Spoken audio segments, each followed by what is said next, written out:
Did you read this thing or no? I didn't read any of them. You didn't read any of them? No, I didn't get them till this morning. You're like, I like to come in. Oh no, that was 18 hours ago. Well, I mean, even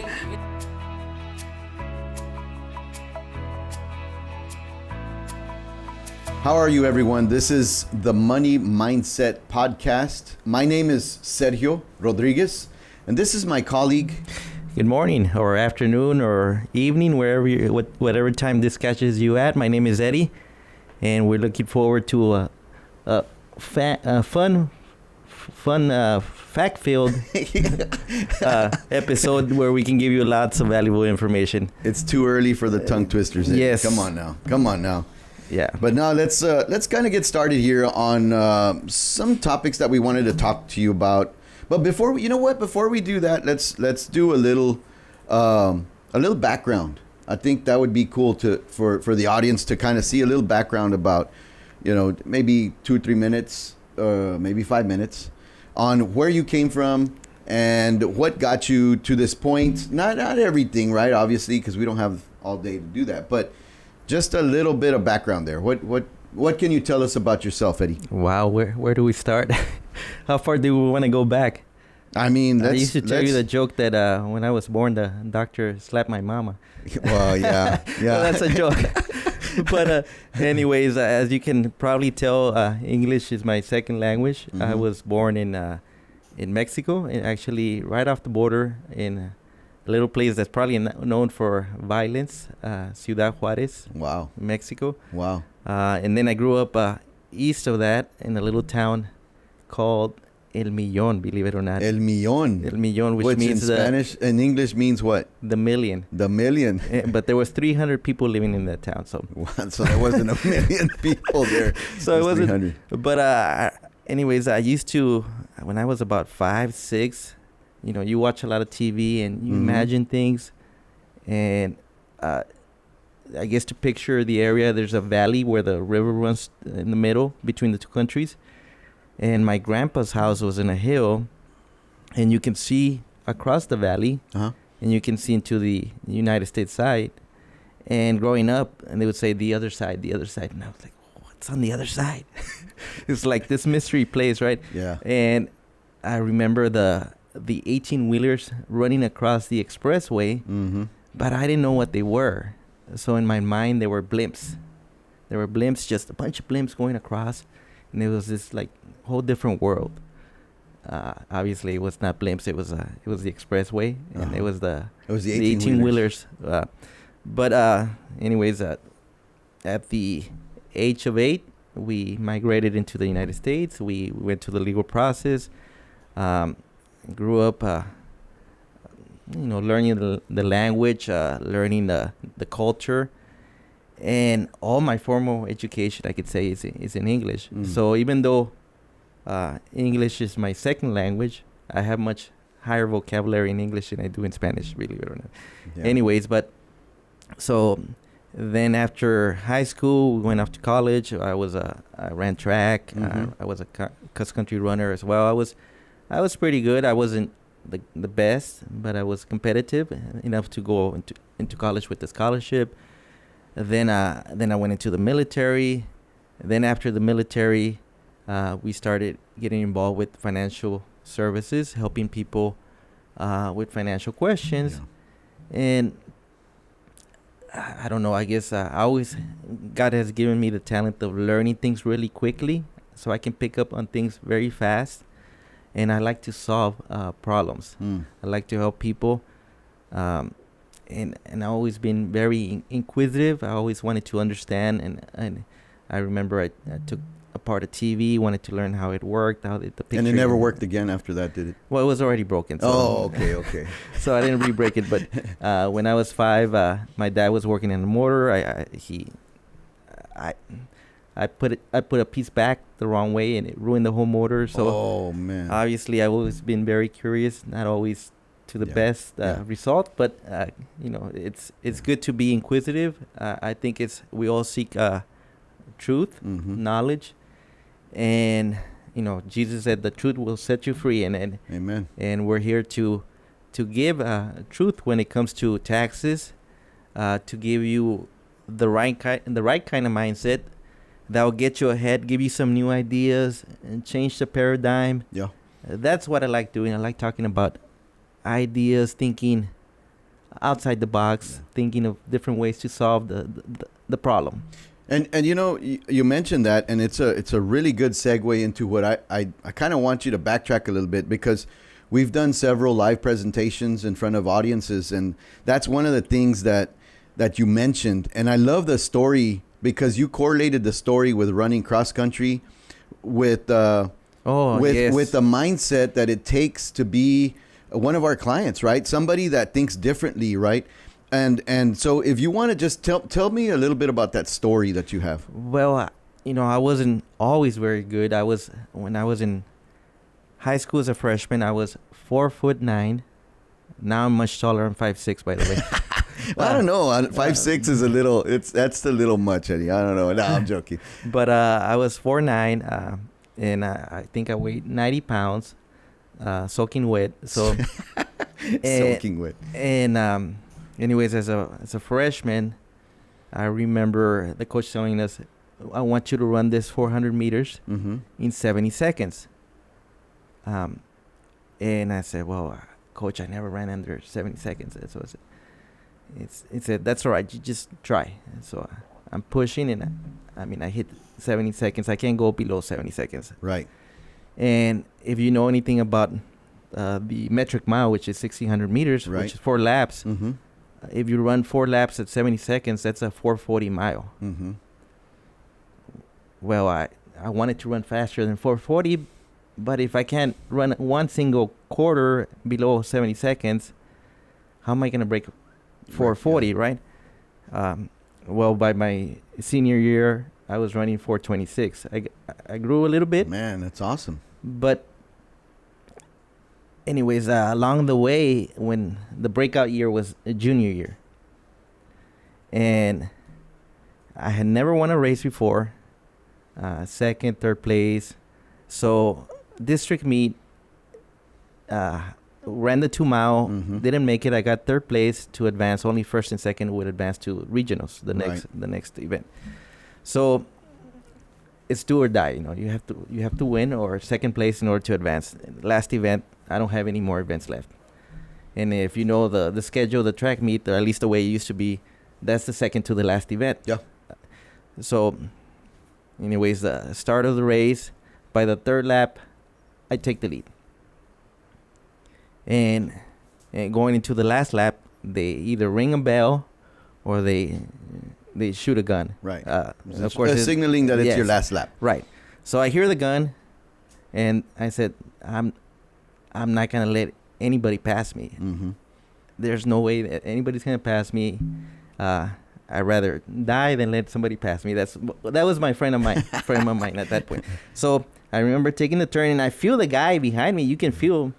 And in the straightaway, I started my kick. You kicked it in, yeah. Because into gear. I didn't have a strong kick, so I said, I'm going to sprint the whole last 300. Normally, you sprint the last 150, 100 yards. So I said, if this guy's going to catch me, I'm going to make him suffer, and he's going to... So anyways, I started pulling away in the straightaway. I come into the turn, and as I'm running the turn, I see the finish line, and I kind of get startled. My body, I have a weird reaction. Like, wait a minute, what's going on here?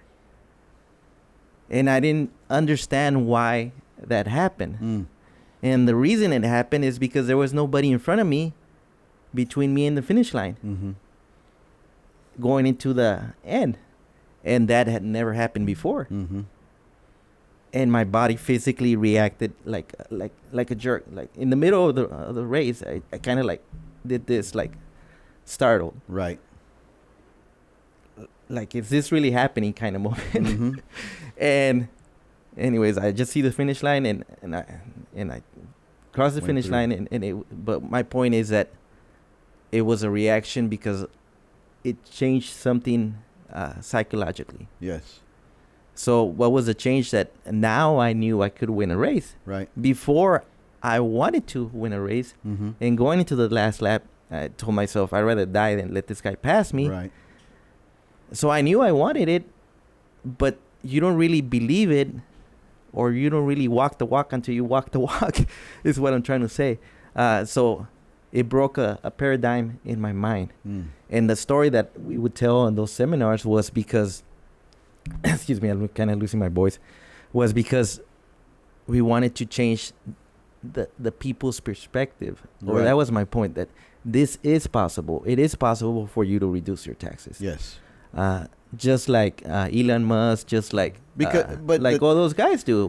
Why not? And the thing is that everybody's been told that it can't happen. Right? Exactly. And everybody's been told if you do something like that, you're gonna raise suspicion. You're gonna have a red flag. And Yeah. the thing is that, you know, just like you weren't taught about finances in school. And that, you know, you just brought up something in my mind. They just broke a British person. I forget his name. About maybe a month ago, he just broke the mile record, and to 342 from 343 in Wow. in change. So there's a new record holder, and it was the record was like 27 years old. Back like from 1995, 96 or something like that. It was, you know, it hadn't been broken. The longest standing track, outdoor track event with the Okay. record. Anyways, this guy breaks it, and he's British, and he said, "I'm gonna break the record." He predicted it, and he hadn't been close to that record, but he said it, and of course everybody was like, "Oh, yeah, whatever," but he's British, and the first guy that broke the world record was Roger Bannister in 1954, I think, if I'm not mistaken. And he was British, but they didn't believe that it was possible for a human being to run Run that below fast. 4 minutes in a mile, that the human body was not capable of doing that. And the guy was a medical student. Interesting. And he said, I'm a doctor, or he was, I guess, getting his residency, or he was still in school. But he said, I'm a doctor, and I know it's possible, and I'm going to prove it. And he did it. And then I think a year later, like something like 50 or 100 other runners had done it after him, because he proved it was possible. Isn't that amazing, right? That's a psychological effect of that. But, you know, something else I wanted to touch on is that, you know, you changed your mindset for sure, but you had to change something that you had to train harder, or at least in a different way, to accomplish the goal that you wanted to accomplish. And it brings me to a phrase. I was watching a movie the other day, and man, this phrase just stuck out to me. And you can use this in a lot of different ways. You can use this in your spiritual life. You can use this in maybe your marriage, or, you know, any relationship that you have. But it also applies to what we do in taxes. And this is the phrase, and it just stuck out to me in this whole movie that was like an hour and a half. It says, "You're not stuck because you can't. You're stuck because you won't." And I find that so much, you know, and your story, it just goes right along with that, is that, you know, it's not because you couldn't do it before. It's because you didn't make the right changes, and then something clicked and you made the right changes to make that happen, right? You didn't work out less. You probably, or maybe, I don't know exactly what you did, but you did something different. And that's what we want for our clients. The mentality for our clients is that, you know, we talk to so many people and we let them know what's possible. And some people don't believe. Yes. And going back to your point, is that it's not always about working harder. It's about working smarter. Sure. Because a good coach, and I'm talking athletics here, but a good coach will push somebody, but he also realizes that a person needs rest, recovery. So it's a mixture of working hard and working smarter, recovery, Right. And everything else. The little subtle things that come along with the training make a difference. Because if I'm a runner and I just train hard every day, the day of the race, my legs are going to be out. Yeah. You've got to have some sort of strategy. Yeah. No pun intended, because we're tax strategists. Get it? Right. Right. So, but the thing is that, you know, we realize that this is not for everyone. Exactly. But for first, they got to be open-minded. Well, that's the main, and that's the whole point of this story. That's the whole point of what I'm saying is that people are not open-minded sometimes, and it's to their detriment. And we love the CPA, we love what they do, but sometimes, I mean, I don't know how many times in the last couple of weeks that somebody told you, well, I got to run it by my CPA, and we know we can help them. Yes, but man, they go back to the CPA. They've been spending $300,000 in taxes every year for the last 15 years, but they say they have the best CPA. Right. Going back to that point, is we're creatures of habit, and we like to be comfortable. Mm-hmm. Right. And when somebody comes on like we are right now, and we kind of push the envelope, and we start pushing those limits, you start thinking this is possible. Mm-hmm. It feels a little bit uncomfortable for sometimes, because change is not comfortable, either on your personal life or business life or even taxes. So they're comfortable because they've done it for so long, 20 years. Right. I had this CPA, which is great, and they do a great job, but the CPA doesn't do the same job, and that's the part that they don't understand. The CPA, if he's not a tax strategist, right, he's reactive. You take your income, you take your expenses, and then he says this is your net income, and this is the tax that you owe. And he does a very good job of doing all that, to whatever level of complexity that is, whether it's business returns, Mm-hmm. personal, multi-companies, Schedule C's, capital gains, all that stuff. It's compliance, income deductions, things, yes. and then compliance. And what does the code allow us to do? That it's regularly done across. Everybody does it this way. This is the way I'm gonna do it, Mm-hmm. and they do a very good job. But we don't do the same type of job. Right. We're like forecasters. Mm-hmm. We're planners. We're like architects. We change the future. We don't work on history. The only Right. thing we do with history is figure out what the outcome is going to be in the future for you, so that we can offset any of that liability that you're going Right. to owe because of it. Now, there's some exceptions to that rule. Of course, there's always There's a few exemptions. strategies Yeah. that we can go backwards. Yeah, in. very few. Yeah. But we're forward thinking, because about I would say 85-90% of our strategies are Mhm.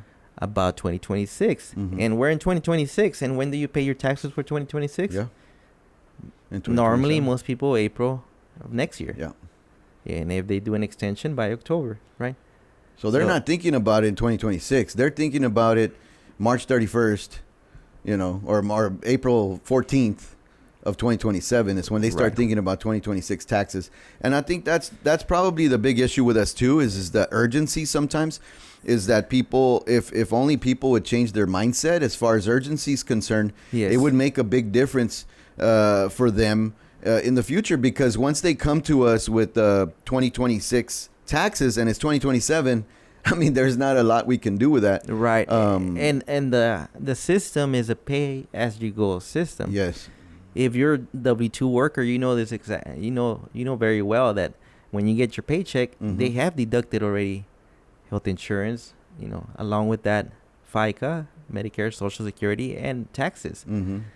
If you're a business owner, if you're not paying estimated payments during the year, then you pay it all along with penalties probably come April, Mm-hmm. because we're supposed to pay it as we go along. Well, we're also supposed to plan as we go along. Mm-hmm. And most people don't do that because we are comfortable procrastinating. Yeah. But if you're not comfortable, if you're tired of that pain and you want to do something about it, we can help you. Yeah. No, And if you're definitely. open-minded. Definitely. Yeah. We can help you. And that actually brings me to another, you talked a little bit about your story. Yeah, tell us your story. I did all the talking. I'm sorry. He usually does that. He usually talks. No, I'm joking. He's an awesome guy. I won't tell the whole story, but a part of what you said right now which is pain, right? And it brings me to the story of I grew up, my dad worked for the state. My mom also worked for the state, and then she worked for the school district for a little while. We grew up, I mean, we weren't rich by no means, but we weren't poor either. We were kind of middle class, upper middle class, I guess you can say, but not enough to where my dad could say, hey, here's your check, go pay school and don't worry about it. And Right. so he worked his butt off to make sure I had that opportunity to go to school. But, I mean, in essence, I grew up in the 80s. Can I say something real quick? Yeah. Because both of us, even though we were not rich, and I was definitely not rich growing up, neither were you, but we both had good parents that worked hard. Yes. And I'm grateful for that. And thank God that we had both good parents that were hard workers. And anyways, continue your story. But I just wanted to No, that's good. Because That's we're good. grateful that we had that opportunity, and some people don't, unfortunately. Well, and the thing is we're grateful for the lessons that our parents taught us, and that's where I'm going here. My first year of college, I'm from Edinburgh, Texas, is where I grew up. But my first year of college, my dad says, "Hey, I'm gonna pay for your school, but if you mess up, I'm not gonna pay." And my dad was a man of his word, but hey, it was college, man. There was a lot of distractions, especially from the opposite sex. And my wife knows. I mean, she always jokes around with me about that. But I was not thinking about school when my dad said that. I was thinking about, man, I went to orientation and I saw so many pretty girls, and I saw all these big buildings, and I saw the rec hall. They were, in my case, I was distracted, but they were not distracted by me. No, well, I didn't say that they were distracted by me either. Actually, it was just like I have a friend that says, I'm a legend in my own mind. I'm like, yeah, that's right. But no, the thing is that, he told me that, and I was always very good at math. Like math, I didn't ever have to study for math. They in high school, they give me a problem, and I know it. I could do it in my head most of the time. And so when I got through my first semester, I flunked math and I flunked music. Which music, right? You're like, music, which is not as easy as it sounds, because you actually have to memorize pieces of music, and I'm not very creative and good at that, right? You have to learn how to read music. Yeah, it's its own language. Yeah, it was not an easy class, but I should have passed that class too. And for sure, I should have passed out, algebra, because algebra was easy. Let's give credit to all those musicians out there. Yes, for sure. But at the end of the day, when the next semester came around, I had registered and everything. And then my dad, I went to my dad and I said, "Hey, Dad, it's going to be," and back then it was like, $1,500, $2,000 a semester or something, and my dad's like, "Oh, okay, good." And he goes, "Well, I already called the school, and you can take out an emergency loan and you can get your ass to work." And I was like, "What?" And I've always worked since I was about 13 years old. I've always worked either at my dad's with the state. They didn't pay me, but I worked because I was volunteering. But then I always worked at, I've worked at grocery stores and different places. Walmart. I worked at Walmart. I worked at a bank. And so I was like, "Man, Dad, and he was like, I told you, mijo. I told you I'm not going to pay for you if you mess up." And I was upset because I'm like, "You're the dad, right? This is this is what your obligation, It's not fair. Yeah, it's not fair." And he's like, "Well, life's not fair." He goes, "But you're going to do it. I know you'll do it." And he goes, just, I believe in you. So I got my emergency loan, and guess what? Guess what the pain brought? Action. It brought change. Because the pain that I suffered having to work, and that's not suffering, as I love to work, but that I had to use my money instead of on fishing and going out, I used my money on school. Your money and your time. And so now what happened is that now instead of flunking these classes. I retook algebra and I retook music too, so I could eliminate the F that I got on that. I aced them. I did pretty darn good. It took me a little longer to go through school because after my dad says I'll pay, and I said no, don't pay. I'm stubborn like that. I want to do it. Took me a little longer. I think it took me about 6 years to go to school because I wasn't going in the summers. I'd work and I'd save my money and then I'd pay like that. Six years I think is what it took me. But I made it, and I have a degree, which I love to joke about my degree because I have a degree in marketing. But this was before Al Gore had even invented the internet. So literally, the degree in marketing was how big my. Were you being sarcastic? No, I'm not. No, about Al anyways. Gore, yeah, I'm being sarcastic. But he says he invented the internet. I know that, right? I know. And there's another guy that says he invented the email, but I don't know. I won't talk about him, Eddie. No, I'm just joking. No, don't get him started about that because he's gonna go off. So then, literally, I learned how big my ads should be in the monitor, in the newspaper. Guerrilla marketing was standing in the street corner, handing out brochures of my business. That's what they taught us in marketing, right? And what people are attracted to on paper. Well, that degree, I don't know. When's the last time you read a newspaper? When's the last time you read a newspaper? I don't remember. Online or? No, not online. I mean like an actual paper. I printed these out for my own, so I wouldn't have to have the laptop in front of me. But 9 times it's out of like 10, your grandson, right? You told me that story that you went to your friend's house. Oh yeah, with the trash can, and he goes like this. Yeah. Hey, this trash can doesn't work. We have those fancy trash. We have a fancy trash can that has that motion sensor. It goes up. Yeah. It wasn't working at the guy. So I'm like, mijo, that's not one of those. You have to actually open it. Oh, I didn't know that. He was used to that. But coming back to the story, the pain brought change for me.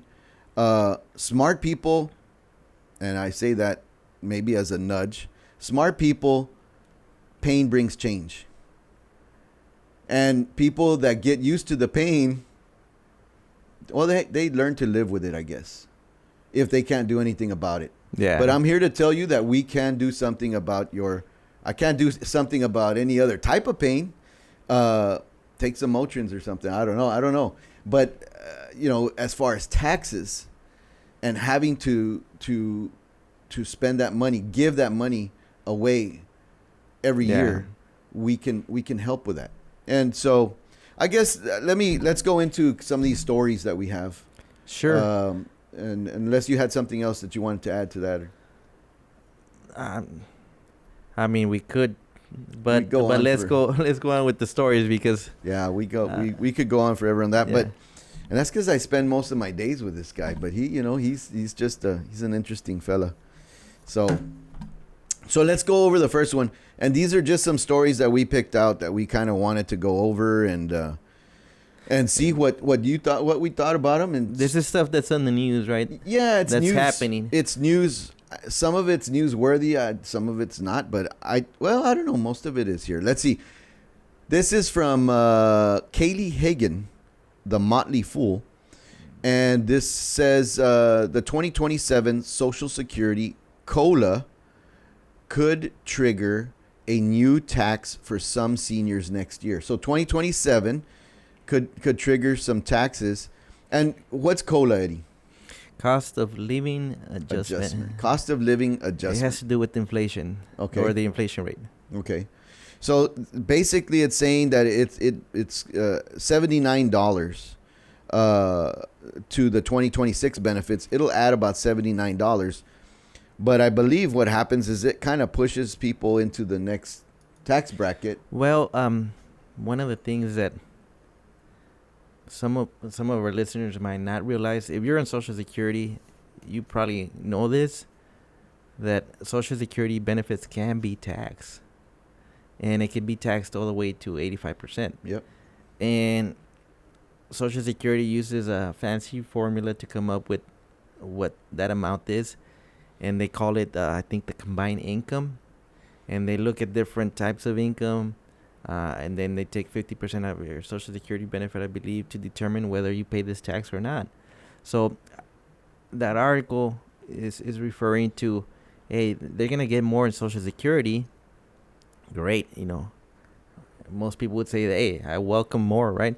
Because if inflation, the whole idea between the COLA was that as the cost of living goes up, which is inflation, because the dollar is losing value for whatever reason, and interest rates are going up, or whatever is happening in the economy, and the government is going to give you more money, and the whole idea was to cover more expenses because it's going to cost more to buy groceries, to keep the lights on, right, and all that stuff. But now they didn't change those tax rules, those tax rules along with the COLA adjustment. So now that's where it triggers that new tax, and that's part of it. And then if you're on Medicare, IRMA, which we talked about last podcast, I believe, that also could be affected, which is an extra payment, and they have a fancy name for it. The government doesn't like for us to call it a penalty or a tax, but you pay more for Medicare if you earn more than those amounts, and it's tiered. It goes up as the more you make. So is it better coverage that you're paying for? Oh no, it's the same coverage. Wait a minute. So it's the same coverage. Yeah, you're buying the same Toyota or Chevy or Ford. And I'm paying. But for you, the sticker price is a little bit more, sir, but we won't call it a penalty or a tax. Let's call it something really nice for you. Okay. Okay. We'll call it something really nice, but I'm still paying it. And it's the same coverage. Yeah. So is. I know. I mean, and I'm going to ask you this question, but is there things that we can do to help people, of course, eliminate that? Yeah, the name that they call it for IRMA stands for Income Related Monthly Adjustment Amount. Okay. Adjustment amount. That sounds nice, right? Sounds pretty. Yeah. It sounds pretty. But at the end of the day, you're paying more. I mean, kind of. That's the way that a lot of times that bills or proposals work. Whatever the name is that it's supposed to do, normally it'll do the opposite. So like, well, that's true. That's true when it comes from the government. I won't say like the name of the health insurance reform, but affordable might have done the opposite. Yeah. But anyways, true. Continue. So let me ask you real quick before we move on to the next story. You said there's something we can do, something they can do. Can you just kind of touch on something on some steps that they can look into, and if they need more information, they can definitely give us a call and we can. Yeah, IRMA is based on modified adjusted gross income. Okay. And it's your modified adjusted gross income from 2 years before, and you say, what the heck is modified?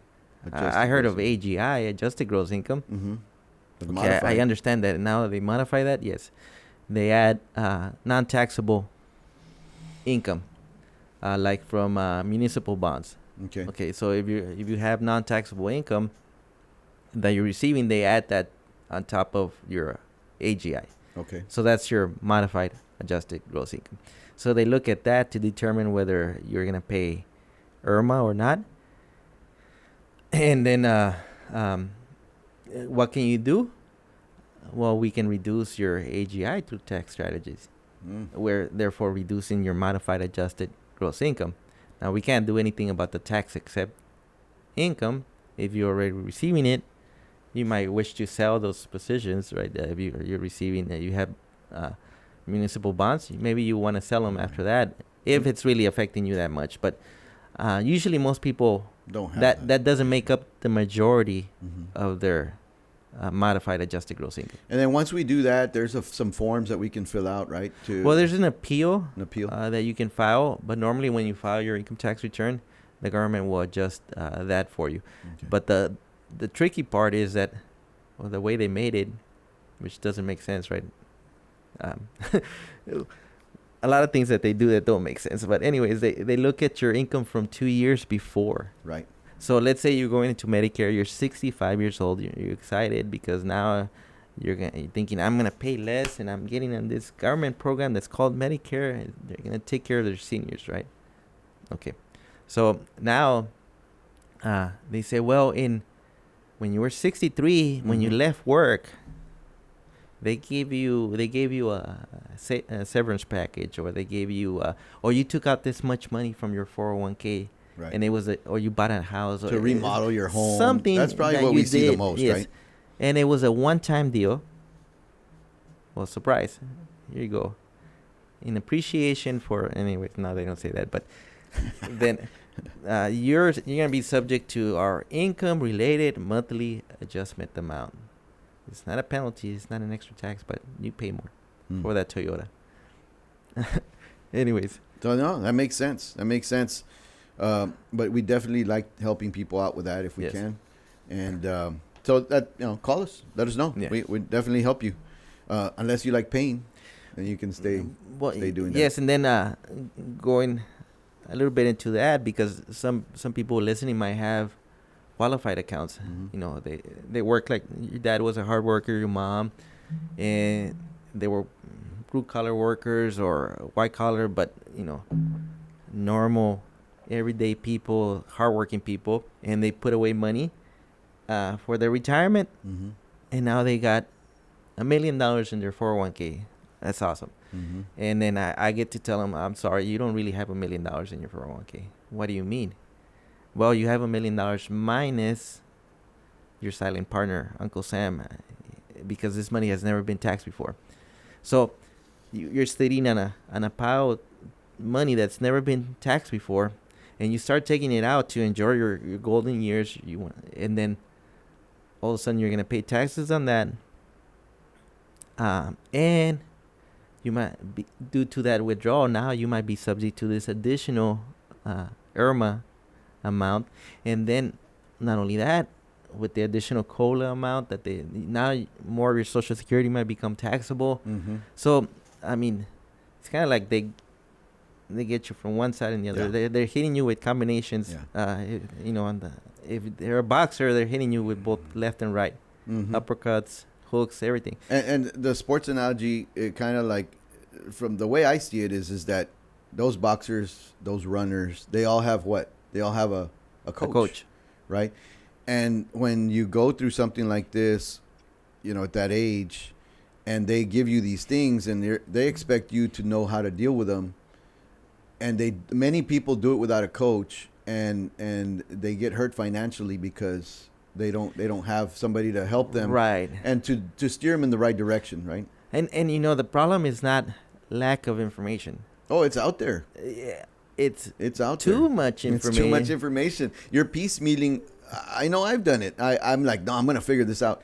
Yeah, you can do some things. I replaced some parts on my truck before that I needed to, but something this complicated and this important, you can't piecemeal it. And it's the subtle things.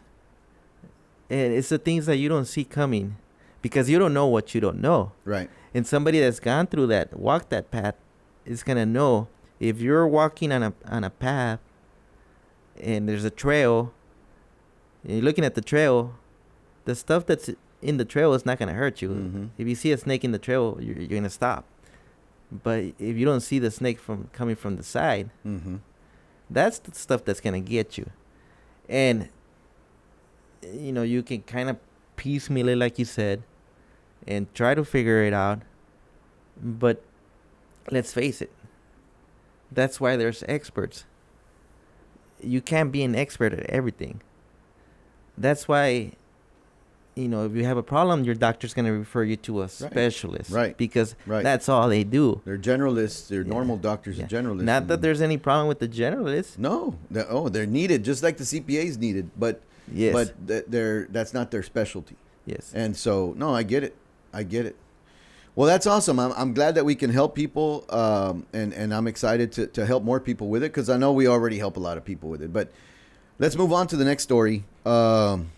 This story comes to us from KTRK in Austin. I have no idea who that is, but it's talking about data centers, and I know that's a big thing right now. Oh yeah, with data centers, people are upset because there's a lot of different things that data centers are going through that that have and that effects on the environment, the community, supposedly. So I think there's a lot of don't knows there, and there's a Yeah. lot of solutions that are going to come through. But I always tell people. I was talking to somebody the other day. It's like we went through different phases, different ages, and we went through the industrial age, and everybody was freaking out about that because before that it was, it was the horse and the cart, right? And now it's Yeah. industrial age, and then we went through the technology age, right? When we were growing up, the technology. Remember Y2K? Oh yeah. And everybody was freaking out about Y2K, right? Like, oh my gosh, the world's gonna end. I know, I was ready. Like, I was like, and back up your computers, and I don't know what it's. Now it's the information age, and so, like you said, there's information everywhere. But that's where these data centers are coming, and the whole topic here was that in 2013. They allowed data centers to get tax breaks across the state, and I'm talking about Texas here. And so, that was $15 million that they were gonna not have to pay in taxes, estimated over for a 3 or 4 year period. Well, now you've seen what these data centers are growing. I mean, they're huge, and they're needed because of the AI. Right, that everybody's using. But Texas is estimated to give up $3.3 billion in tax revenue over the next 2 or 3 years for qualified data centers. Now imagine that's retail tax probably. Yeah. Right? Well, and property taxes, retail property taxes, right? taxes, So okay. that's probably what it is. But people are saying, well, not only are they getting tax breaks, but now there's people that are saying that they take a lot of water, Right. to cool down these Yeah. semi. I don't even know what to call them. These, what are supercomputers? I guess is that they're holding, or these servers that are holding Yeah. all this information. I don't know. What are your thoughts on that? What have you heard from them? Well, I have a lot of thoughts on that, but I don't know how deep we want to go in there. Not too deep, but it's just something that I wanted to bring up because a lot of people are talking about it. I'm a free market kind of guy, and whenever somebody gets special treatment and everybody else doesn't get that same treatment, then I tend to say that's not fair. That's my opinion. Do we need AI? I think AI could be very important. I think we have to be put some limitations on that, but I think it's we got to be the same across the board for everybody. If we're really talking free markets, so but when it comes to the water issue, that's a concern because Texas, in some places like Corpus Christi is running out of water, I believe, and other places. So and then we get into maybe discussions about the role of AI. What should be the role? Do I think AI has a place? Of course, because the whole idea, I think, of AI or machines helping us is for us to contemplate the more challenging issues when it comes to humanity. And I know I'm getting way off topic when it comes to taxes, but that I think AI can be very helpful. We use AI ourselves, use AI a lot, and it does help us. And I think it's going to be a challenge that we have to solve and answer some of these questions. Well, and decide to. And to play devil's advocate here with you, there is a lot of good things with these data centers, and there, it's the way states and federal governments, local governments manicure the landscape that they want in their state, right? Why would anybody give data centers breaks? Because they want them in their state. Why? Because they're going to hire people. Right. Because they're going to have infrastructure that they're going to have to build around it. So things are growing. The problem is so I'm okay. I'm kind of okay with manicuring the state like that, or the landscape. I guess the argument against that would be that in a free market, the free market would create that. But anyways, well, and let me give you some numbers here, because it could have created that, but just like people are moving from California over here, right? Right. I mean, we talked to so many people from California that are like, they want to come to Texas because they're having the opposite effect over there, right? Instead of giving tax breaks, they're heaping on more taxes on people. And so people are leaving those states. New York, I heard last night my wife was telling me that the governor had doxed all these wealthy people. And by what I mean by dox is that he put out their information, their phone numbers, and their where they live, because he wants people to have like an uprising against these people. I guess I don't know why else would he do that? I don't understand. My point is that he's landscaping the state to what he wants, and I'm assuming he doesn't want those wealthy people there, or else he'd take care of them, because what this has done, the data centers. Well, back when they passed this law, they assumed only 12 new data centers in a 6-year period. They did not foresee 23 new data centers that came in this year, or 59 data centers, or last year, I'm sorry, and 59 that came in this year, not to mention the ones that are being built right now. So they didn't foresee that, right? They kind of like, they could have put some limits on that.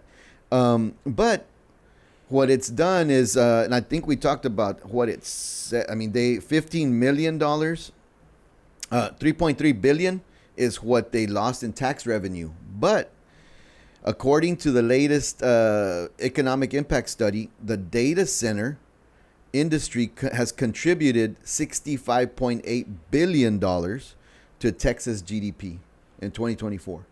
So, yes, there's some back and forth there, and some giving, some massaging there as far as like, hey, we'll come, but give us a reason to be there. But at the same time, it can affect people. It has nothing to do with what we do. But I think it was a good story because, there's a lot of people that supposedly are up in arms about this. And, it's something that people want to learn about, talk about. I guess for me, I want, how do the rules that consistently help everybody, for the example, and the stuff that we do, like when it comes to taxes, we have a lot of strategies. They're the same for everybody. It's just that some people are not taking advantage of it. And we can help people take advantage of the rules that are already there, and they're there. But if nobody has coached you how to use them, then you're paying more in taxes because you don't have that information and you don't know how to implement it, and that's where we can come in. Correct. Yeah. Correct. But there's also a certain threshold of people that we can help income-wise. So we cannot help the lower threshold. So you know what I mean? So there's some forgive but tit for tat there, right? So we can't it's hard to lay judgment on them because they're trying again. We're landscaping that what the state looks like. But that's a good discussion. Let's go to the next story here. This one has something to do with us a little bit, but tip and overtime deductions won't solve America's affordability crisis. So I don't know if this person didn't like the tip and overtime deduction. And I mean, I don't know if it was meant to solve an affordability crisis. I don't think it was do that. Again, it was meant to encourage. It was a morale thing, my opinion. But who wrote this is Aparna Mathur. So I don't know who she wrote that for, but she did a good job writing this article. You mentioned she might have been against that, right? Well, and I think a lot of the news that we read, unfortunately, is biased towards one side or the other. Yeah. And it's hard to get a news outlet that's gonna just give you the facts without opinions. Yeah. But you mentioned a morality issue. If somebody gets a tip, and I don't have a problem with that tip being tax free, because that's the way I look at it. It's kind of like I'm giving money in church. Of course, I'm giving it because it's kind of like a donation, right? And you recognize the service that person has provided. So I don't have I think that's a good thing. Well, not to mention my moral compass. Not to mention that I think most people don't realize. Well, I don't say most people, but a lot of people don't realize that waiters and waitresses, they get paid a lot less wage than minimum wage. Yeah, they don't make minimum I think wage. it's like 217 or 218. I'm not sure what it is now, but I used to own a restaurant, years back, and we'd have to factor in what we thought they made in tips, because obviously they're not going to report all the tips if it's cash, right? Because they report the credit card ones you can't get out of that. But now the tip and overtime deductions allow them to keep that money without having to pay taxes on it. It's really and it's less reporting requirements. Mhm. Also, less paperwork, less red tape. Yeah. I think sure. it simplifies things. So I'm in favor of that. And being a waiter or a waitress, they put up with a lot of stuff sometimes. And when people are hungry, they're emotional. They're hangry. They're hangry. That's what Yeah. But yeah, no, it's true. It's very true. So and some people don't realize this, and I guess it's worth mentioning. It's not that you don't pay taxes on those things when they give them to you, because you get your weekly paycheck if you're a waiter or waitress, or even if you're working now any type of hourly job that you put in overtime. They still tax you on it monthly, from what I understand. But what you do get is you get a credit when you file your income tax for all the overtime. And so you get that money back at the end of the year. So the government still gets to use it for the time being, but then they give it back to you at the end of the year. Right. So a lot of people, I know I've talked to people who have called me, and they say, hey, I'm still paying taxes on my tips or taxes on my overtime. Why is that? And I explained to them that no, you're still going to get that, but at the end of the year you get that money back. And so that's the way it's set up now. I don't know if it'll change later, or if it's changing even. I haven't even looked into it this year. We've been so busy, but and the truth is we don't really deal in that area, right? When it comes to taxes, no. but I think it's helpful overall. And I would say the area we deal more in with and what we would like to know from the people that are listening is, you mentioned the pain. How can we help you eliminate that pain? Mm-hmm. And yes, unfortunately, we can't help everybody, Mm-hmm. because our service is, I would say, it's not inexpensive. It's not cheap. No, But what we provide is very valuable. It's worth the cost. very valuable. And so, Mhm. I often tell this story about cost or price. Are you looking for the lowest price or the lowest cost? That's true. And it throws people off because they don't understand the difference, right? Mhm. That goes back to the paradigm shift, right? Shifting the mindset, because when I was about 10 years old, my dad bought me the Walmart special bicycle, and I think it was like $60 Mhm. back then, and I was like excited, great, I got a bike, so I got in my bike. 2 weeks later, the pedal falls off, so they gotta fix that, and then something else breaks, so I got to use the bike I think like 3 months or something like that, and then we gave it away. It wasn't working properly, so we spent $60. That was the Walmart price. special. Mhm. 3 months, $60. The cost was about $20 a month for that bike. So my dad said, you know what, we're gonna get you a good bike this time. So he spent a little bit more. He bought me one that was $150, and I got to use that bike for like 5-6 years. Yeah. So if you take all that time and divide the $150 by that time, the cost was minimal. Mm-hmm. So yes, we're not the least expensive. No. We're not gonna be a cheap solution, but your cost is gonna be much lower than what you would pay us. Well, and the thing is I like to tell the clients is that it's two things. The first one is that it's a sunk, what's called a sunk cost to them, right? So what do I mean by that? Is that they can do nothing, and instead of paying us a little bit of what they were already going to send to the IRS to fix this problem, they can send 100% of what they normally send to the IRS. It's a sunk cost. You're going to spend the money. It's just, are you going to give it to the IRS, or are you going to work with us and potentially be in something that is going to give you a return on your Right. investment and offset the tax liability that you're going to send to the IRS? Yes, right? exactly. And you mentioning that's a 1-to-1 ratio, but half the time, what they pay us is a fraction Oh. of they would have paid. It's a tiny percentage. I would say, and if it's not, then we'll tell you. You know what? Maybe we're not a fit to work together because you have to pay us, right, Yeah. for our service. What's the benefit? And that, unfortunately, that's where we run into, like you mentioned, we can't help everybody. Yeah. Sometimes we can't help you because you're not open-minded, Mm-hmm. but you have a problem. Mm-hmm. And sometimes you're open-minded, but your taxable liability or your liability is only, $15,000, $20,000. Yeah.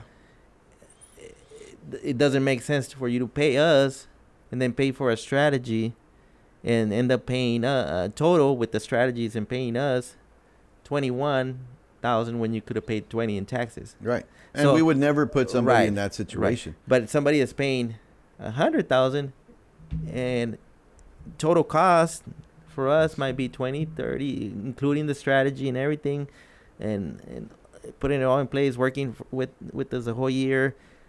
Then it becomes a simple math problem. Mhm. Would you rather pay this 30,000 or 100,000? And I don't see why people. I mean, some people are like, "Well, I got to think about it."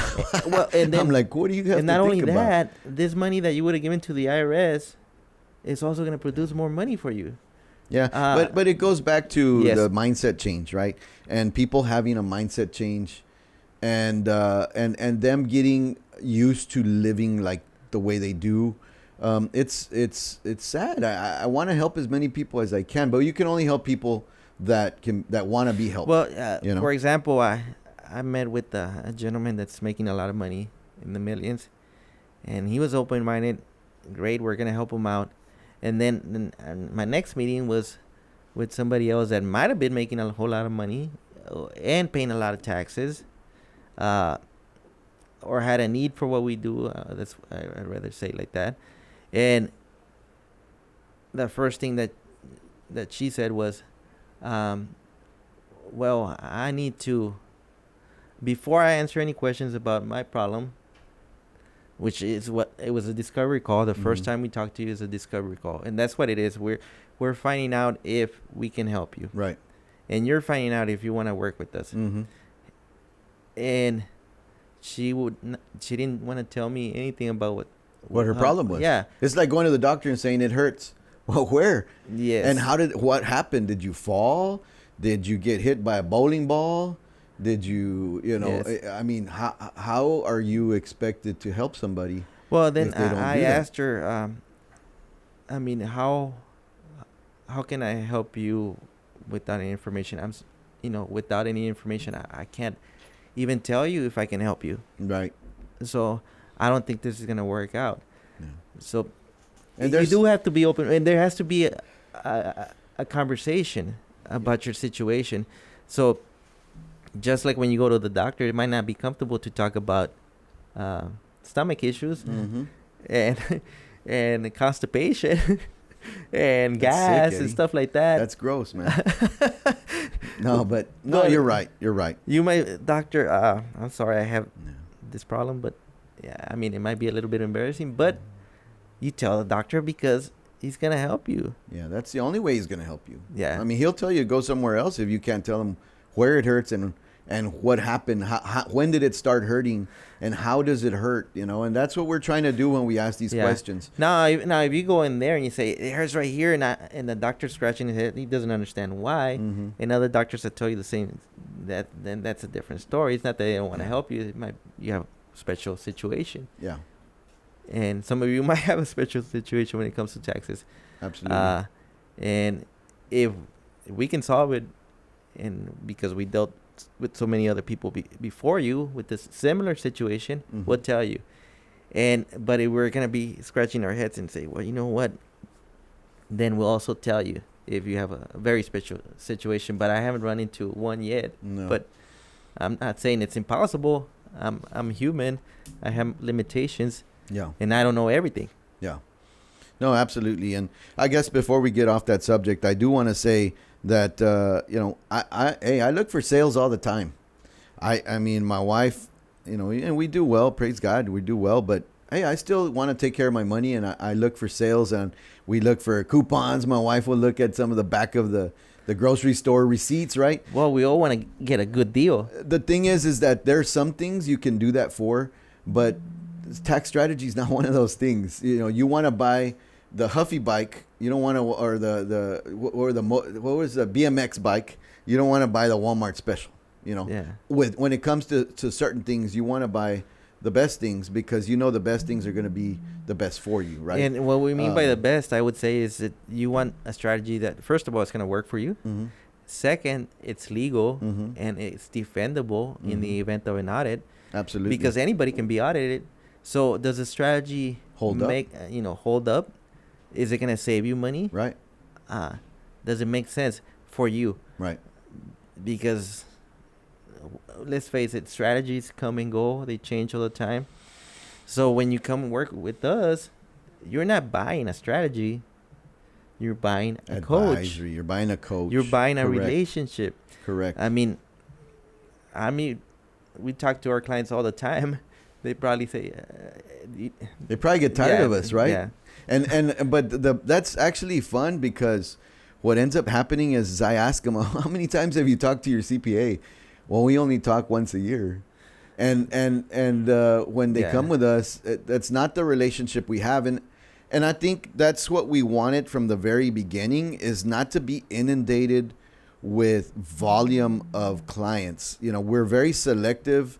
As a matter of fact, we're kind of getting to the threshold of what we want to take in this year, because we want to be able to spend time with the client, and we want to be able to. Well, we have to implement the strategies. Implement, and things change, right? So a client, we started out and he thought he was going to be making $500,000.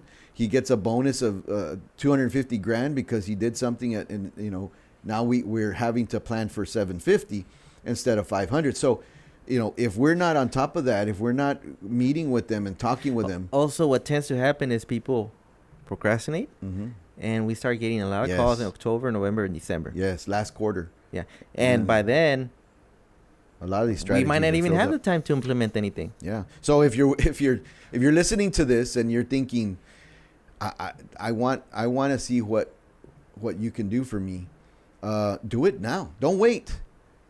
I mean, that's what I would tell. Well, let's start with the conversation, because we learn a lot also from our clients.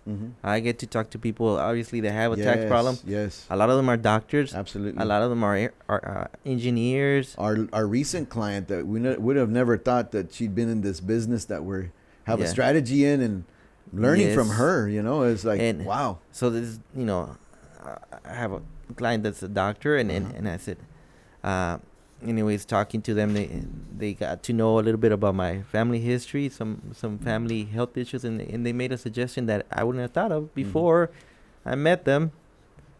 And they're doctors, so they're specialists in that area. Of course, I'm gonna take their advice. They're taking my advice. I'm taking their advice as well, because they're experts in that area. Yeah, absolutely, absolutely.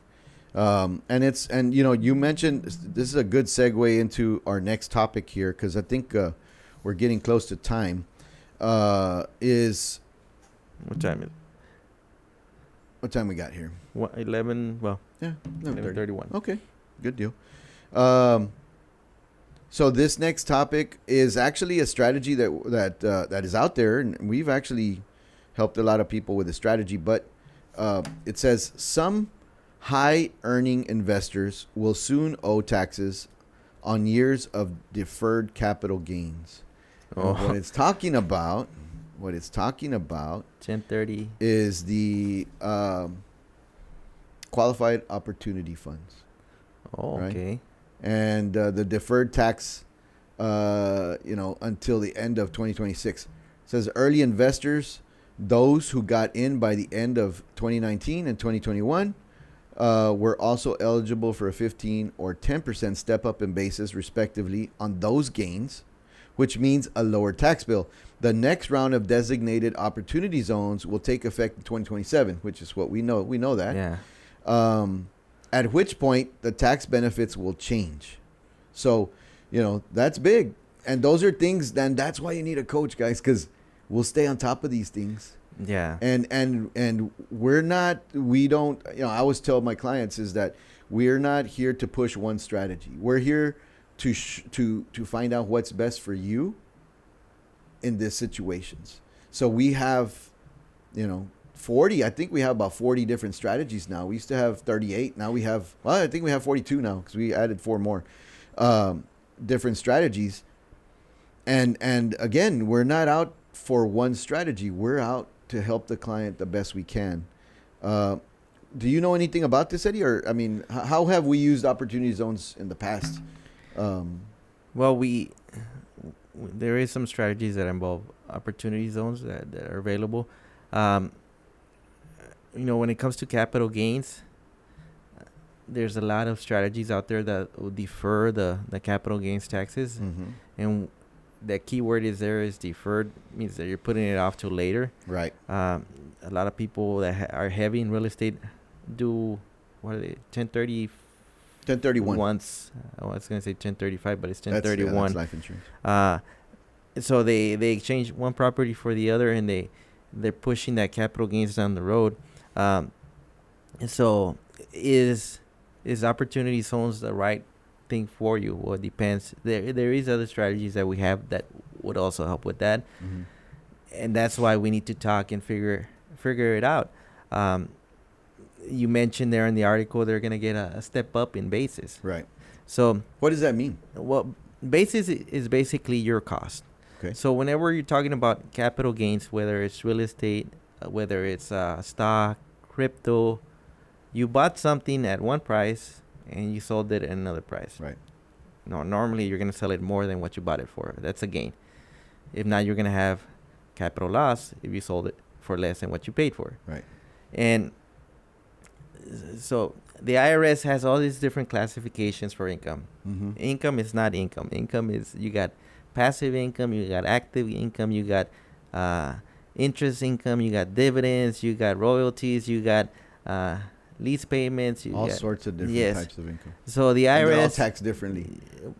Some, they fall into general Different, categories, yeah. but the IRS has this division line between active and passive, and they won't let you take active losses and applying against passive income. Right. So they got all these they make it complicated. Yeah.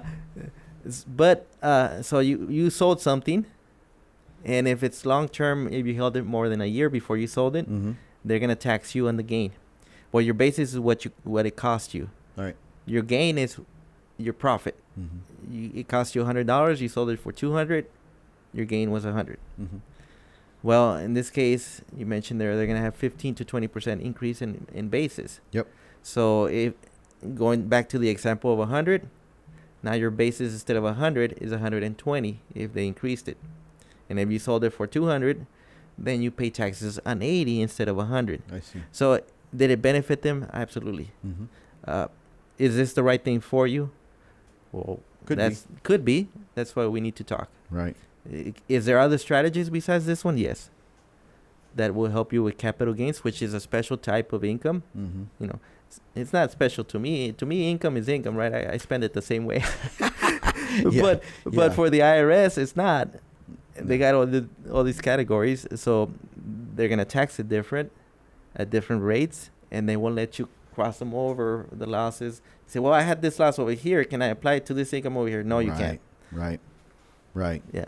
No, that makes sense. That makes sense. And you mentioned something. Some people might be saying, "What you talking about, Willis?" What you talking about, Willis? No, yeah, I know. I mean, it's true because when we first started in this, it was we were like that. We'd go to the seminars, we'd be like, "What is going on here?" But but praise God, we've been able to learn this and implement it in our own finances, and be able to help people implement it in theirs. Right. But you mentioned something a few minutes ago, and it was in regards to the different types of income, and I have people that have come to me and say, man, I bought these apartments because they told me that I was going to be able to take all these deductions on the losses of the depreciation and different things, and I, I'm not making very much money because the margins are slim on the apartments because I financed them. I'm having to pay the mortgage payment. I have taxes, property tenants. taxes. I'm well, that's the last one, right? Then I'm having vacancies because sometimes they leave, and then takes me 6 months to rent. Well, who's going to pay the mortgage pay? I got to pay it. And then there's insurance, right? And then there's maintenance, because when they leave, the apartments don't stay very nice, right? Because they've lived in it. It's different. It depends on your tenant. And the last thing is having to put up with tenants. I was when I was working my way through college, like I told you, I was a manager for 26 different apartment rentals. Were houses actually. And man, I go and I be not, because it was time for the rent. I'd see the shades move. I'd see somebody kind of peek out, and they wouldn't answer the door. And I'd be like, I know you're in there. Like, can you please come out? And it'd be like, oh man, this is tough. I have a warrant, and I know, right? Well, there's not a lot you can do with them sometimes. And so the other thing is that it was my job to make sure that these apartments were maintained. So I had to have like as far as a relationship with a client, because what my boss didn't want is for them to leave and the apartment's in shambles. Well, there's not much I could do for that, right? And so when I clearly remember this lady, she was leaving, and we were doing the walkthrough, because she didn't want like half of her deposit back. She wanted all of her deposit back. And I was like, okay, well, let's do the walkthrough so that we can find out what's going on here. So I go into the house, and I see black marks. I see candle holders, first of all, screwed into the drywall, and I see candles on them that are burned. And then I see marks on the walls, black marks, because she turned on the candles, and the smoke is making the walls black. And I said, well, we're gonna have to paint, because you have black marks on the walls from that wasn't me. And I'm like, ma'am, there's candles on the wall. And she's like, well, I don't know those were here already. And I was like, no, they weren't there. Like, I made sure that everything. So anyway, there's a lot of easier ways to, make money, but. Oh, I thought you were going to say reliable witnesses. Well, anyways. pictures. But back then we didn't have those phones that we have now where you can take video and stuff. So, but my point is that a lot of people get, I don't want to say duped, but real estate is so fashionable, and they want to get into it, and they want to own these things, but they don't own them right. Well, and there's ways that we can do it, help them. And we just got introduced to a phenomenal strategy yesterday, having to do with real estate. Yes. And I mean, it would be awesome to be able to, maybe our next podcast, kind of devote some time to that strategy. And what we're saying is, we're not saying real estate is a bad investment. No, not at all. What we're saying is that your expectation of what real estate is needs to be set properly. Yes. Before you jump into real estate. Yes. You need to understand also the risks that come with real estate. There's pros and cons to everything. Mm-hmm. And if somebody tells you there's just pros and no reason, cons. No cons, then really they're not telling you the full story, because there is limitations. And I talked about income, all these different types of income. Well, what type of income is real estate going to produce? Is it going to be active or passive? And are you going to be able to depreciate it or not depreciate it? Yep. And all these questions, right? And if you don't know, and your expectation is, I'm going to get this Airbnb, or I'm going to get this rental or this apartments, and I got it made. I'm booking my trip to Cancun or to France. Aruba. That's my new favorite place. Or Aruba. Hawaii or whatever. I'm just gonna take it easy now and sip margaritas and Yep. enjoy my life. You got another thing coming, but I'm sorry. yeah. It's gonna take a little bit more than that, unfortunately, or it might just take that. But you know, you gotta know what you're getting into before you get into it. Mm-hmm. Mm-hmm. No, absolutely, absolutely. So anyway, that I think that you know, that's very important to know, and will help you if you're in a situation like that. You know, you can call us and we'll be glad to review that. And like Eddie says, it starts out with a discussion and see if we can help you guys with something like that. This is our last story, guys. And this is Are we still good on time? Okay. it says dozens of you let us know. No, you get it. Okay. You have to 11, you're fine. Okay. To 11? I mean 12, sorry. Okay, I'm like, we're 42 minutes late. So, and this is a little political, but I mean, I think it's worth it. It says dozens of Democrat-led states still taxing tips and overtime and Social Security a year after Trump's one big beautiful bill became law. Oh, okay. So And you're so- talking about state income tax, state income not taxes. federal income Yeah. tax. Okay. Yeah, and you know, there's a quintet, as this guy said it, of states that do that. Well, you know, the And- ironic thing I would say there is that so many of their base might be the type of worker that is being affected by this very, Yes. I would say, negation Mhm. of what the federal law is Yes. and applying it to the state income tax. Yes. That's kind of like a stab in the back if I was on that side of the aisle. I know. And I'm not saying I'm either to the right or the left. Yeah. Most of the time I land in the middle, but I would kind of feel a little betrayed there. Yeah, and you know, it goes back to that first article we read about I didn't even mention this, but it brought to mind that article, and I told you that she kind of made it a little against that. Yes. She says that only 10% of people are affected by the no tax and overtime. I was like 10 to 15% of people are affected. In other words, the only 10 to 15% of the people are reaping those benefits. So that Yeah. mean that everybody else is on a salary job? Is that, I mean, Well, you know? it's kind of like saying we have this new policy that if you land in the hospital and you're sick for 3 days, and then we kick you out of the hospital, regardless of what your condition is. Yeah. And then saying, well, most people are not in the hospital, so it only affects 15% of the population. yeah, exactly. Wait a minute, but when I land there, exactly. so- I like that analogy. you know, you don't know what's gonna happen. Let's say you got a great job, great W-2 job, you're an engineer, but the company goes out of business. Now you're out of a job. Maybe you have to find yourself picking up Yep. a job where you're waiting tables, Mhm. and there's nothing wrong with that. It's an honorable job, but now this very rule is gonna affect you. Right. Right. So, anyways, go ahead. Yeah, no. I just,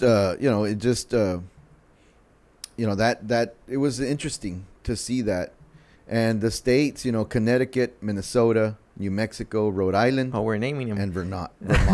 Well, yeah, because I think it's important that those states are named. I mean, And well, if you're living in one of those states, and that affects you, it's tough. yeah. It's tough.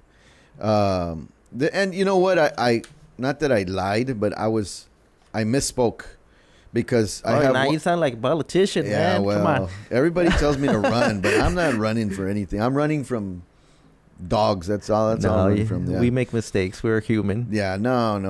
That's not in my future. But this is the last story, and that's what I was saying. This is really the last This one is now. really the last story. Okay. And I think it's right up your alley, Eddie, because we've been helping people with this. And it's beautiful. But it says, this is by Alessandra Malito. So maybe Malito. her parents were sick, or so I don't know. Malito, get it? yeah, I in know. Spanish, Malito means that you're sick. So for those of you who don't speak Spanish, but the super rich use 401ks and IRAs to sidestep taxes on millions of dollars. This proposed law would cut them off from doing that. Only the super rich. Well, it's minimizing. It's going back to the hospital thing. You know, it's not only the super rich. It's everybody. I kind of almost feel insulted by that title, man. Well, let's call Miss Malito here. Your parents were not rich, right? No. And they work for the state, right? Yeah. Did they put money away in these types of plans? Yeah. School teachers? Yeah. I don't know. Let's say a union, electrical union. A lot of people. Border patrol, law enforcement, firefighters. Those are all blue collar, and all of them put money away in the 401ks, or TSP, Trust Savings Plan, or 403B, or you name it. Mm-hmm. So it's only the super rich. It's only the super rich. But you know, I got this story because we've been talking to clients here lately about what's called, and this is, I mean, I think this is an overused term, but Roth conversions. Yes. Right. To me, this is a very big percentage of the people that might be listening to us. Mm-hmm. Because it's not just the super rich, obviously, that have 401ks and stuff like that. And going back to somebody told me, I have $1 million in my 401k. I'm set. Great. You have $1 million on paper. But you don't really have $1 million. Right. Why is that? Because none of that money has ever been taxed. So you put money in these plans, and you didn't pay taxes on that money that you put in. And then it grew into what I like to call is that seed grew into a big fruit. And none of that fruit has been taxed. Is that what you're saying? Big harvest, big harvest. Yeah, none of it has been taxed. They took it out of your paycheck before taxes, so you got a tax deduction. So if you make $100,000 and you put $10,000 away into this type of plan, Uncle Sam is gonna say you made 90 because we're gonna deduct the 10 that you put away. You get a deduction. Awesome. I love deductions. I'll take it. And then the interest your money is earning inside that account, we're not gonna charge you any taxes. Oh, awesome. I like this deal. What else you got? Well, once you retire, then we want taxes on the whole thing. And not only that, once you turn 73, we're going to make you take it, whether you want to or not. Because if you don't take it, we're going to tax you an additional 50% tax on top of that. And then, if you pass away and your wife passes away and your kids inherit that money, they have 10 years to spend it because we want our tax. So basically, you worked all your life and you got taxed.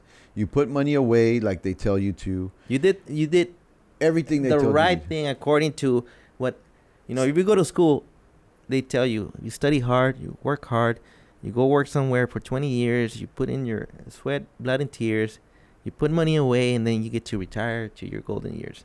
You follow the rules according to the standard plan, right? You did what people said is the accepted norm inside the box. Right. And I know I'm talking to a lot of people here that are inside that box. Absolutely. And now you should be upset. I would be upset that I got this money, and now, even if I don't need it, I have to take it. Otherwise, you're going to tax it at 50%. Required minimum distributions. Yes. And then, what if taxes go up? What do you mean if they go up? We're like at the lowest, some of the historically low rates for taxes. That's right. And then, just go to, there's a website, I think it's called US Debt Clock, or I forget what it's called. And look how fast that thing is moving, how many trillions of dollars the U.S. has in national debt. If you have anxiety, do not go to that website because you're going to be more anxious after you see that. This person that wrote this article thinks you're entitled. You have, $2 million there. And I think she's offended by that. How dare you not pay your fair share of taxes? Well, let's give her some grace. She's reporting on it. I don't know. She's reporting on it. I don't know what. But look at the title. Yeah. I haven't read the article, but yeah. But no. if you're on the other side of the aisle and you think that is offensive to you, that this person has $2 million that they put away, that they work so hard for their whole life, and a blue collar job, then. So let me ask you this. I'm sorry. I'm losing my cool right now. He's passionate about this. He's passionate. But let me ask you this, Eddie. What can we do? What can somebody out there listening to us, what can they do to avoid these, extra taxes or avoid regular taxes, because you worked all your life and then now you're going to get taxed again, right? Yes. What can they do? I mean, they can do a Roth conversion. Okay. Now, you can do a Roth conversion the old-fashioned way, and the problem with that is you're going to pay the taxes at the time of conversion. So you say the old-fashioned way. You're talking about a regular Roth conversion done by your financial advisor. It's usually financial advisors that do it the old-fashioned way, because they. And by the way, we can work in conjunction with your advisor. Yeah, we help them. We work alongside. So you don't them. have to lose your advisor. Correct. Especially if you have a really strong relationship with them. Right. But they're going to do it the way with a bonus annuity or something like that. Or maybe not even with that. Yeah. So, at the end of the day, you're still going to end up paying a huge chunk of taxes. And it's going to take like 9-7 years, because they're going to do a chunk at a time. A little bit at a time. Yeah. Because they don't want to go above your tax bracket, which it's a decent idea. Is it the best idea? Was there other ideas? Is there other ideas that might be more beneficial? Can you get a discount on that? Maybe you don't have to pay the full amount. I'm getting kind of hints right here. Yeah. So is there a way maybe I can do it and it doesn't cost me anything or very little out of my pocket? Right. Those are some of the things that we might be able to help you with. And there is a lot of people out there that want a Roth because they understand all the benefits of the Roth. No more taxes, no more RMDs, no more that my kids inherit that money, they have to spend it in 10 years. I don't have Uncle Sam as a partner anymore in that money, because right now you have a silent partner and his name is Uncle Sam. He didn't put any money into it. You always have an uncle like that, right? he gets a cut. Yeah.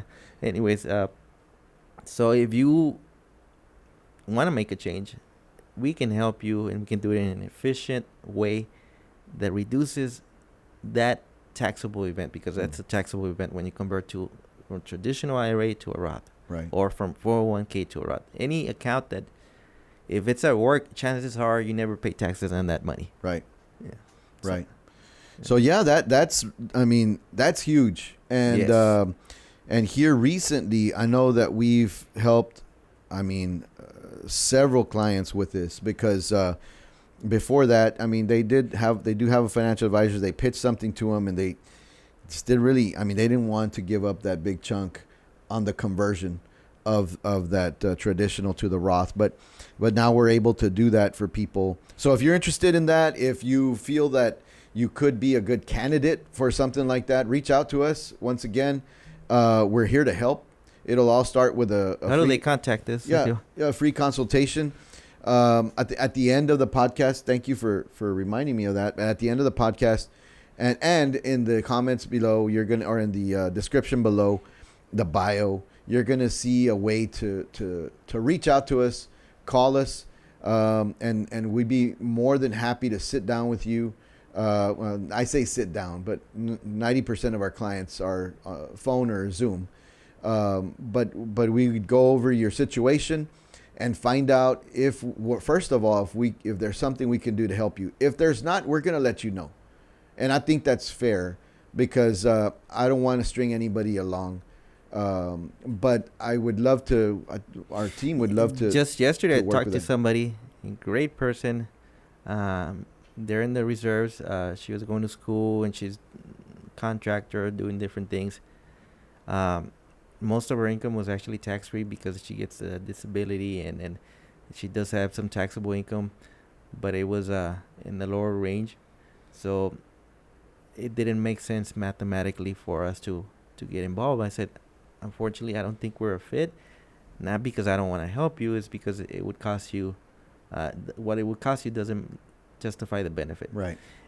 But doesn't mean we can't help you in the future, Right. especially as your business grows, or maybe we can help you some other way with entity structure. Or so I didn't close that door completely. Yeah. And she said, now I understand what I need to do as I continue on this journey. She was I'm assuming she was young. So you were able to help her Yeah. anyway. Yes. At least with some advice. Pointer in the right yeah. direction. And that's really what my whole point is that this industry is growing, and we have found people that are in this industry, and they will take anybody on, and they will say what you want to hear, but at the same time, that's not going to do you any good.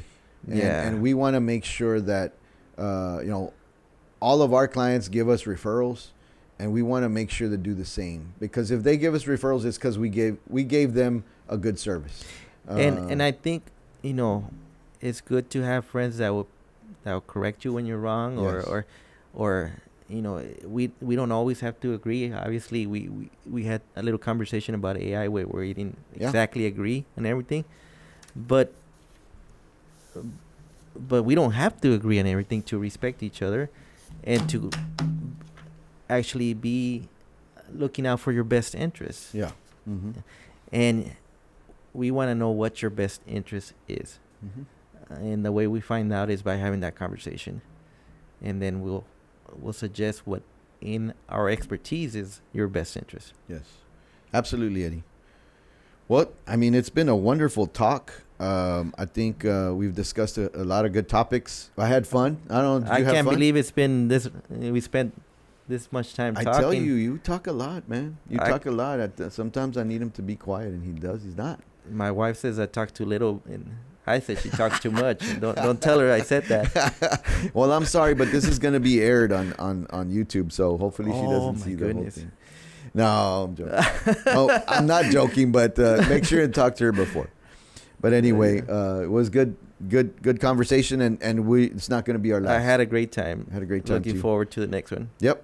All right, man. I'm looking forward to speaking to you guys. Yes, looking forward to speaking to you all. Reach out. We'd love to help you. Love to help you.